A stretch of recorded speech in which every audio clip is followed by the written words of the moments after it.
እንዳያፍሩ ሰከሩ፣ እንዳይፈሩ ፎከሩ፣ ሸርሙጣ አቅፈው አደሩ። ስንኞቹ ስብሐት ለአብ ገብረ እግዚአብሔር ሌቱም አይነጋሌ በተሰኘ ዝነኛ ስራው ላይ የተጠቀማቸው ናቸው።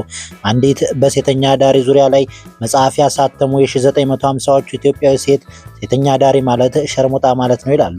ሸርሙጣ የተባለው ቃል ከአረበኛ የተወረሰ ሲሆን ትርጉሙ ገላዋን ለገንዘብ በመለወጥ ወይም በማከራየት የዕለት እንጀራ የምታገኝ ሴት ናት እያሉ አስፋፍተው ያብራሩታል። ከ5 ዓመት በፊት የወጣ መረጃ አዲስ አበባ ውስጥ ብቻ ከ10 ሺህ በላይ ሴተኛ አዳሪዎች እንዳሉ አመላክቷል። ባህር ዳር ያሉ አንድ ምንጫችን በትምህርት መዘጋት ምክንያት ብዙ ተማሪዎች በከተማዋ ሴተኛ አዳሪ መሆናቸውን ነግረውናል። አፋር ሎጊያ ያሉ ሴተኛ አዳሪዎች 90 በመቶ በጦርነት የተፈናቀሉ ተጋሮዎች መሆናቸውንም ሰምተናል። መቀሌም 05 እና 06 የሚባለው ሰፈር ሙሉ ለዚህ ተግባር የተተወ ነው ተብለናል። ሐዋሳ ቤርሙዳ የሚባል ሰፈር አለ። ወጣቶች እዛ ከገባ አይወጣም ይባላል። ወደ አረብ ሀገራት ከሚሄዱ ኢትዮጵያ ሴቶች ቢያንስ ግማሹ ለሴተኛ አዳሪነት ስራ የሚሄዱ እንደሆኑ ይነገራል። በጥቅሉ ያለፉት 7 ዓመታት ብቻ የሴተኛ አዳሪዎች ቁጥር በብዙ እጥፍ ጨምሮታል። ከዚህ ተነስተን አዲስ አበባ ላይ አተኩረን የሴተኛ አዳሪ ታሪክና ዝና ያላቸውን 3 ሰፈሮችን እንጎበኛቸው። በውቤ በረሃ እንጀምራለን። የውቤ በረሃ ዘመን የሚባለው 1950ዎቹን የሚያጠቃልል ነው። በዋናነት ከጊዜያዊ ቀዳማዊ ኃይለሥላሴ ዩኒቨርሲቲ ተማሪዎች ጋር የተገናኘ ታሪክ አለው። አንዳርጋቸው ጽጌ በትውልድ አይደናገር እኛም እንናገር በተሰኘው መጽሐፉ ጓደኞቼ ማታ ማታ ሰራተኛ ሰፈርን፣ እሪ በከንቱን፣ ዶሮ ማነቂያን፣ የድሮ አራዳን ያዳርሳሉ፣ ይጠጣሉ፣ ይደንሳሉ። ስብሐት ገብረ እግዚአብሔር ትኩሳታሞች ማለት እነዚህን የጓደኞች ነበሩ። የሚያደርጉት ነገር ስብሐት በመጽሐፉ ከገለጸው ጋር አንድ አይነት ነገር ነበር ይለናል። ቆይቶ እሱም ጓደኞቹን ተከትሎ በረሃ መውረዱን የሴተኛ አዳሪ ገላቅፎ ማደሩን አልሸሸገም። ፖለቲከኛው አንዳርጋቸው ኤድስ የሚባል በኋላ የመጣ በሽታ በዚያ ጊዜ ቢኖር ኖሮ ኢህአፓም ኢህአዴግም የሚባሉ ድርጅቶች አይፈጠሩም ነበር። የሚያጭደን ደርግ ሳይሆን ኤዲስ ይሆናል ሲል ጽፏል። በዚያን ጊዜም እንደ ጨብጥ ቂጥኝና መሰል በወሲብ የሚተላለፉ በሽታዎች የተማሪው ህመም እንደነበሩ አትቷል። እነዚህን ህመሞች በማከም የሀብት ማማ ላይ የተንፈራጠጡ የአዲስ አበባ ሰዎች እንደነበሩም አንዳርጋቸው አክሏል።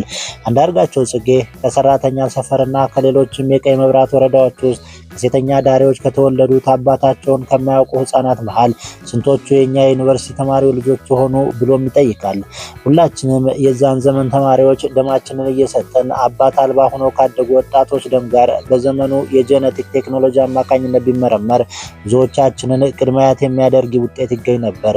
ሴት ልጆቻችን በ13 እና በ14 ዓመታቸው እዚያው እንደናታቸው ሴተኛ አዳሪዎች ስለሚሆኑ እኛ 50 ዓመት ሳይሞላን ቅድመያቶች ለመሆን የሚያቅተን አይሆንም።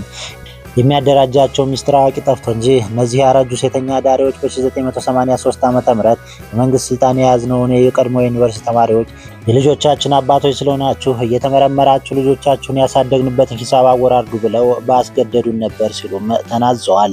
ደራሲው ስብሐት ገብረ እግዚአብሔር ስለ ውቤ በረሃ ሌቱም አይነጋሌ በተባለው መጽሐፉ ላይ የሆነውን ሁሉ ጫር ምንጭር አድርጎ በመጽሐፍ የሚታወቅ ሰው ነው። ውቤ በረሃ መተህ ስትጣላ፣ ስትደባደብ የፍጥረትን ሕግ መከተልህ ነው ይላል። ውቤ በረሃ ውስጥ የፈጠረው ጥላሁን የተባለ ገጸ ባህሪ የሚዘነጋ አይደለም። አንዳርጋቸው ጽጌ እንደሚለው ከሆነ በዛኔው ውቤ በረሃ አገልግሎት ሰጪዎቹ ሴቶች በአብዛኛው ከገጠር ወደ ከተማ የፈለሱ አማሮች ነበሩ። ቀጥሎ ትግራውያን ሴቶች ይከተላሉ። አንዳርጋቸው ለምን ከሌሎች ብሔረሰቦች የመጡ በርካታ ሴተኛ አዳሪዎች እንዳልነበሩ ጥናት የሚያስፈልገው ነው ይላል። ወደ ሁለተኛዋ የአዲስ አበባ ሴተኛ አዳሪዎች መናኸሪያ ዘልቀናል። ቼቼንያ ትባላለች። ቼቼንያ በሩሲያ ውስጥ የምትገኝ ክልል ናት። መካከለኛ እስያ ውስጥ በካውካስ ክልል የምትገኝ ናት። በሩሲያና ቼቼንያ መካከል ብዙ ግጭቶች ነበሩ። ቼቼንያ በሩሲያ ውስጥ ራስ ገዝ የሆነች ቦታ ሆና ቀጥላለች። ፑቲን ከ13 ዓመት በኋላ በነሐሴ ወር 2016 ዓ.ም ቼቼንያን ጎብኝተው መነጋገሪያ ሆነው ነበር።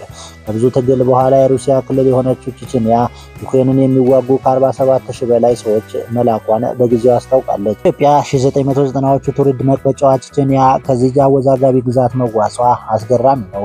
ኢትዮ ኤፍኤም 108.7 ከ4 ዓመት በፊት አነጋገርኳቸው ያላቸው አንድ ባለሙያ ኢህአዴግ ቼቼንያንና አካባቢውን ለተጠና መሮያ ሰፈርነት አቅዶ ነበር ያቋቋማቸው።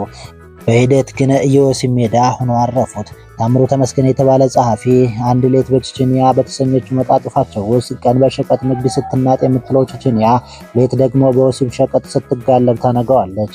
እዚህ እርጋታና ጸጥታን ጻርኩስ መንፈስ ብለው አባረው ትርምስን አበጀህ ብለው ተቀብለዋል ይሉናል። ጸሐፊው እንደሚሉት ከሆነ ወደ ሀቫና በሚወስደው መንገድ ግራና ቀኝ ከሚገኙ ጠባብ አርከበ ቤቶች ክትፎ በኬክ የሆኑ ውብ እንስቶች ተተርፈርፈዋል። በታምሩ አገላለጽ መሰረት ቼቼንያ ከራስ ጸጉራቸው እስከ እግር ጥፍራቸው ድረስ ቁርጥምጥምት አድርገው የሚበሉ እንስቶች ጠዋት ተዘርተው ማመሻሹ ላይ የሚበቅሉባት የቅንዝር እምብርት ናት። ቼቼንያን የሚያውቋት ቼቼዬ ሃኒ ሲመሽ ይነጋላታል ይሏታል፣ ሲነጋ ደግሞ ይጨልማባታል። ጠዋት ሲሆን በቼቼንያ አልፎ ወደ አትላስ የሚወርድ ሰው የማያየው አስቀያሚ ነገር የለም። በሶስተኛ ደረጃ ወደ መረጥንላችሁ የአዲስ አበባ ሴተኛ አዳሪዎች መናኸሪያ ተሻግረናል። ቦሌ። የአዲሷ ቦሌ አመሰራረት ከኢህአዴግ ጄኔራሎች ጋር ይገናኛል። መለስ ዜናዊ አስረስ ከ1990ዎቹ መጀመሪያ ላይ የገጠማቸውን እንፍሽፍሽ የተባለ ጣጣ ለማክሸፍና በአሸናፊነት ለመጠቅለል ለጄኔራሎቹ ሁሉ የቤት መስሪያ መሬት ቦሌ ላይ እንደሰጧቸው ተጽፏል። ቦሌን ቦሌ ያደረጉት የትልልቆቹ የኢትዮጵያ ጄኔራሎች ናቸው። እናም ቦሌ ሴተኛ አዳሪዎቿን እና የወሲብ ሜዳዋን አመቻችታ ቀጠለች። እነ መስቀል ፍላወር የዚህ ሜዳ አንዳንድ ግዛቶች ናቸው። እሳቸው ቢቾች ካሏቸው ሴተኛ አዳሪዎች ጋር በጣም ጓደኛ ነበር ያሉ ምንጭ መስቀል ፍላወር አካባቢ ሪቮ የሚባል ክለብ እንደነበረ ይናገራሉ። ምንጩ ሪቮን ቀን ቀን ጤነኛ ነው፣ ማታ ማታ እንደ ዘንዶ ይለወጣል ሲሉ ይገልጹታል። እሳቸው አገላለጽ መስቀል ፍላወርና አካባቢው የውቤ በረሃ ተቃራኒ ማለት ነው። ውቤ በረሃ የተማሪዎች መዝናኛ ሰፈር ስለነበር በአነስተኛ ገንዘብ የሚሆነው ይደረግ ነበር። መስቀል ፍላወር ደግሞ ለሚሊዮነሮች ታስበው የተከፈቱ የሴተኛ አዳሪ ቤቶች ያሉበት ሰፈር ነው። ቦታውን ያጠኑት ምንጫችን ከአንድ ሴት ጋር 1 ሰዓት ለመቆየት 10,000 የኢትዮጵያ ብር ሊያስፈልግ ይችላል ብለዋል። በዚህ ዘመን የአዲስ አበባ ቦሌ ክፍለ ከተማ የተዋጣለት የሴተኛ አዳሪዎች ማዕከል ሆኖ ቀጥሏል። ባለፈው ዓመት የተነበበው የዋዜማ ጽሑፍ አዲስ አበባ ውስጥ ከዋሽንግተን ሆቴል እና ከአውሮፓ ህብረት ጽሕፈት ቤት አንስቶ ሲያንስቲ ሆቴልን አልፎ ቼቼንያ ሜኬላንድ ጎዳና ድረስ በመቶዎች የሚቆጠሩ ሴተኛ አዳሪዎች ከምሽቱ 2 ሰዓት ጀምሮ ዋናውን መንገድ ይዘው መቆማቸው የተለመደ ነው ይላል።